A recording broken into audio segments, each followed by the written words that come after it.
अस्सलाम वालेकुम जी। अल्लाह ताला कुरान में फ़रमाते हैं कि जो बीज ज़मीन में तुम बोते हो, क्या उससे फसल तुम उगाते हो या हम उगाते हैं? अल्लाह ताला ने पाकिस्तान के ज़मींदार को, काश्तकार को, किसान को जो ज़मीनें दी थी, असल में अल्लाह ताला ने उसे एक चुदराहट और उसके सर पर एक ताज सजाया था कि तुम यहाँ पे कोशिश करो, मेहनत करके इस ज़मीन को बो और मेरे बंदों को, इस अवाम को तुम दो वक्त का खाना खिलाओ। लेकिन वो लालच में आ गया। सबसे पहला लालच था 60 की दहाई में, जब उसने यूरिया खाद परचेज़ की और अपनी ज़मीन को तबाह बर्बाद किया और फसल ज़्यादा लेने के लिए उस लालच में आके उस आज वो डिपेंडेंट हो चुका है यूरिया खाद पे। बहुत सी एम्बेसीज में उनको उनकी ये पॉलिसी थी कि जो लोग काश्तकार हैं, जो ज़मींदार हैं, उनके बेटों को, उनकी औलादों को मगरब के वीज़े दिए जाएं, ताकि जब वो वापस आएँ। आप जानते हैं कि जब कच्चे मकानों में रहने वाले लोग जब मगरब में जाते थे और आके पक्का कोठा बनाते थे, घर बनाते थे, उस पे संगे मरमर लगाते थे, तो इर्द गिर्द जो उसकी शरीका बरादरी थी, जब उसको देखती थी तो वो भी अपने वालिदैन से ये कहते थे कि अब्बा जी, इस फसल को बोने में, इस ज़मीन को बुआई करने में हमारा कोई फ़ायदा नहीं। वो देखें उसने कितना अच्छा घर बना लिया है, उसकी गाड़ी देखें। हमने ये बचपन में पढ़ा था कि 75% हमारी जो कंट्री है वो ज़राअत पे डिपेंडेंट है। तो असल में मकसद ये था कि इनका दिल अचाट किया जाए, इनकी नौजवान नस्ल का, और इनको आपस में रेस लगवा के तो इनको मगरब की ज़िंदगी दी जाए, और ये डॉलर्स में, पाउंड्स में, यूरोज़ में उनकी रो में बह के अपनी फसल को बोना छोड़ दें। और वही उन्होंने किया। आज देखें कि ज़मीन जब बर्बाद होगी, इसकी खादें महंगी हैं, और ये कहता है कि मेरी जो कॉस्ट है मेरी फसल पे वो ज़्यादा है, और गवर्नमेंट जो है उसका रेट कम है। असल में इसने अल्लाह ताला की जो अमानत थी उसमें खयानत की। इसने अपनी ज़मीनें बेची। आप देख लें, हाउसिंग सोसाइटीज़ बन रही हैं पूरी दुनिया में। ज़राई ज़मीनों को बेचना जो है वो जुर्म है, और बाज़ कंट्रीज तो ऐसी हैं कि जिनमें ज़राई ज़मीनें जब बेचते हैं तो उन पर ट्रीज़न लगती है, उन पर गद्दारी के मुकदमात और पर्चे दर्ज होते हैं। देखें, जब कोई तरक्की नहीं थी, हम तक, आम गरीब आदमी तक, आज भी साइंस उसको कोई कोई फ़ायदा नहीं दे सकी। जो रेडी वाले का बच्चा था, उसका दादा भी रेडी वाला था, उसका बेटा आज चांद गाड़ी चलाता है। बस साइंस ने उसको इतनी तरक्की दी है। सड़कें बनी, बिजली गई, टेलीफोन गए, उस बेचारे को उसके खर्चे बढ़े। वो जब उसके पास ये टेक्नोलॉजी, ये तरक्की नहीं थी जिसकी हम बढ़ के मारते हैं, तो उसके पास कम अज़ कम 2 वक्त का अच्छा खाना था।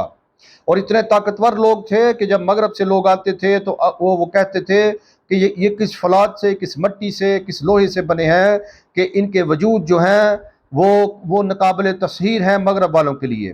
फिर हुआ यही यही कि आस्ता आस्ता उनको भी बर्बाद कर दिया गया।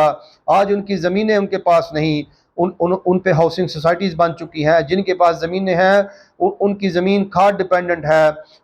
और आने वाले वक्त में आप देख लीजिएगा, 2030 तक इस मुल्क में आपके पास गंदम या तो होगी नहीं, अगर होगी तो इतनी महंगी होगी कि आम आदमी जो 1 किलो आटा आज खरीद सकता है, वो शायद शायद एक महीने में भी 1 किलो आटा ना खरीद सके। जहाँ जहाँ इंसान ने अल्लाह का कानून तोड़ा, वहाँ वहाँ इंसान का नफ्स आया था। नफ्स हमेशा इंसान को लालच सिखाता है, खुद से मोहब्बत करना सिखाता है, अपना सोचना सिखाता है, अपने बच्चों का सोचना सिखाता है। अल्लाह और उसके रसूल खातमुन नबीयीन सल्लल्लाहु अलैहि वसल्लम उम्मत का फरमाते हैं कि तुम वो काम करो जिससे आने वाली नस्लों के लिए बेहतरी हो। यहूदी ने हमेशा अपनी आने वाली नस्ल का सोचा है।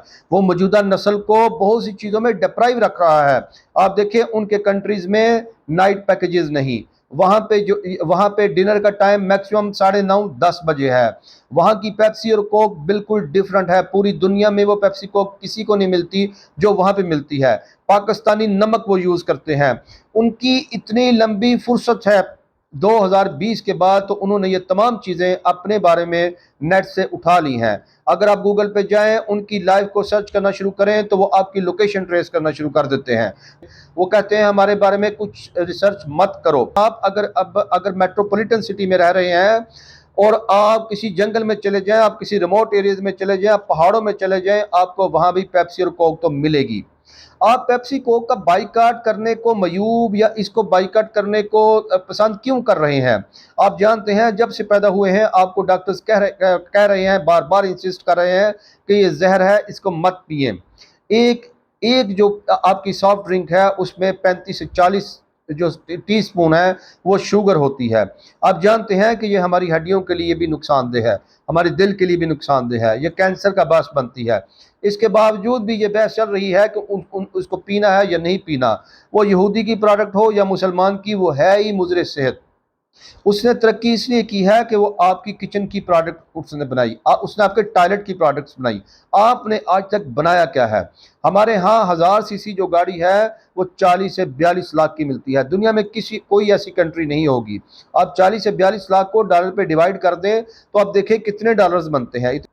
ہم تو اتنے بد نصیب لوگ ہیں کہ یہ دیکھیں کہ آپ کو جو آپشن دیے جاتے ہیں کہ اگر آپ نے ونڈو اپنے ہاتھ سے گھما کے اس کو کھولنا ہے تو آپ 1 لاکھ روپیہ کم دیں گے یا 1.5 لاکھ روپیہ یا 2 لاکھ روپیہ کم دیں گے، اور اگر آپ نے بٹن سے ونڈو کھولنی ہے جو کہ دنیا میں 30-40 برس پہلے ٹیکنالوجی آ چکی تھی، کوئی ایسی گاڑی نہیں جو جس کا جو ونڈو ہے وہ بٹن سے نہ کھلتی ہو، پاور ونڈو نہ ہو، لیکن یہاں پہ اس طرح کی بد نصیبی ہے کیونکہ پالیسیز یہاں پہ بنتی نہیں۔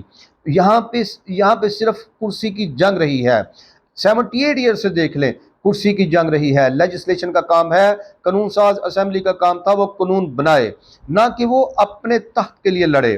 آپ دیکھ لیں جس دن یہ گورنمنٹ اوتھ لیتی ہے، کوئی بھی گورنمنٹ کسی بھی پارٹی سے ہو، کسی بھی پارٹی سے، جس دن اوتھ لیتے ہیں اور جس دن ان کا تخت الٹایا جاتا ہے، ان کا ٹاپک ایک ہی ہوتا ہے، ان کا اپنے گرد طواف ہوتا ہے۔ یہ کبھی اداروں کو برا کہیں گے، کبھی یہ اپوزیشن کو برا کہیں گے، جب یہ رولنگ پارٹی میں آئے گے یہ اداروں کو اچھا کہیں گے۔ یہ ان کی بلیم گیم ہے۔ اس بلیم گیم کو میں عوام کو دلچسپی نہیں لینی چاہیے تھی۔ اگر عوام اس میں دلچسپی نہ لیتے تو یہ ایک وقت آنا تھا کہ انہوں نے آپ کے میرے حق میں قانون بنانا تھا، لیکن یہ ہم نے ان کی ہر چیز پہ، پاکستان دنیا کا وہ بد نصیب عوام ہے کہ جو سب سے زیادہ کرنٹ افیئرز دیکھتے ہیں۔ آپ دیکھ لیں کرنٹ افیئرز دیکھنے سے پوری دنیا میں یہ کہا جاتا ہے کہ ڈپریشن کریٹ ہوتا ہے۔ آج کیا ہوا ہے وہ آج ہی سننا ضروری نہیں، اس کے رزلٹ دیکھ لیں، ہفتے بعد، 5 دن بعد، 10 دن بعد۔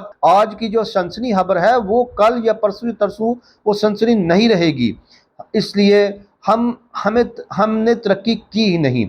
ہمیں کچھ نہیں چاہیے تھا، ہمیں روٹی چاہیے تھی، ہمیں کپڑا چاہیے تھا، ہمیں مکان کچا بھی چل جانا تھا۔ دنیا کچے مکان سے گزری ہے، 100-150 برس پہلے مکان کچے تھے، بجلی نہیں تھی، وہاں پہ کوئی ٹیکنالوجی نہیں تھی، لیکن غریب آدمی کا پیٹ روٹی سے بھرتا تھا۔ آج دیکھ لیں کہ آج گندم ختم ہو رہی ہے، کسان پہ دل ہے، وہ نیکسٹ ایئر کم کرے گا، اس سے نیکسٹ ایئر کم کرے گا کہ یہاں پہ گندم نہیں ملے گی، امپورٹ کرنی پڑے گی۔ اب امپورٹر کی مرضی ہے کہ وہ آپ کو کس ریٹ پہ دے گا، اور جس کنٹری سے امپورٹ کی جا رہی ہے اس کی مرضی ہے کہ وہ آپ کو کتنی دے گی اور کس ٹرمز اینڈ کنڈیشن پہ دے گی۔ آپ دیکھ لیں جو IMF کی مقروض اقوام ہوتی ہیں، ان کے اپنی کنٹری کے اندر جو عوام کو سہولیات ہیں وہ اپنی مرضی سے نہیں دے پاتے، وہ آپ کو گندم اپنی مرضی سے کس طرح منگوا کے دیں گے؟ یہ زمیندار نے اللہ تعالیٰ کی حکم دولی کی، اور اس وجہ سے اللہ تعالیٰ نے یہ سزا پھر سب کو دی۔ اللہ نے جو رزق ہمیں دیا تھا ہم نے اس کی قدر نہیں کی۔ اللہ تعالیٰ ہم پر رحم فرمائے۔